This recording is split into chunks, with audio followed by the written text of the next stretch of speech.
मटर पनीर पुलाव करण्यासाठी लागणारं साहित्य: 1 ते 2 मोठे चमचे साजूक तूप, 1 चमचा जिरे, दालचिनी, लवंग, काजू, काळा मनुका, किसलेलं आलं, 50 ग्रॅम मटार, बारीक चिरलेला पालक, 50 ग्रॅम पनीरचे तुकडे, 2 उभ्या चिरलेल्या लाल मिरच्या, चवीनुसार मीठ, 1 कप शिजलेला भात. साजूक तुपात जिरं, लवंग, दालचिनी आणि काजू परतायचे.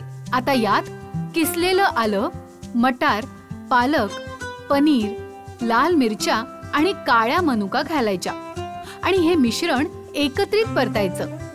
आता यावर चवीप्रमाणे मीठ घालून शिजवलेला भात घालायचा आणि याला एक वाफ काढायची.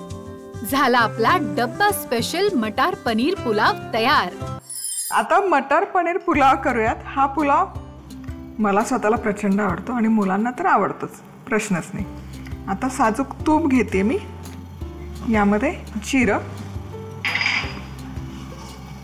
जिरं छान फुललं की लवंग आणि 1 दालचिनीचा तुकडा घातलेला आहे आणि काजूचे तुकडे घालते. काजू हलकासा फ्राय करूयात.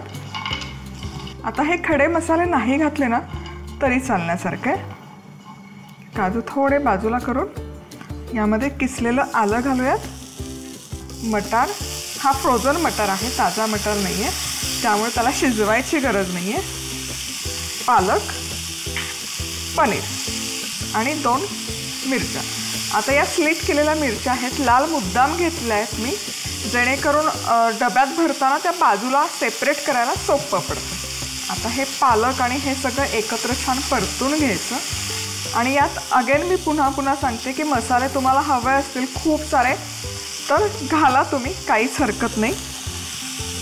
आता मनुका आणि हे सगळं आता एकत्र करून घेऊया.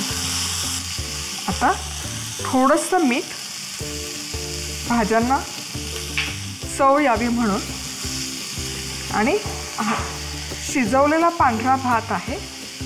भात शिजवताना मी मीठ घातले त्यामुळे आता मिठाचा वापर नाही करणार. आता हे फक्त एकजीव करूया आणि एक फक्त त्याला वाफ काढायची.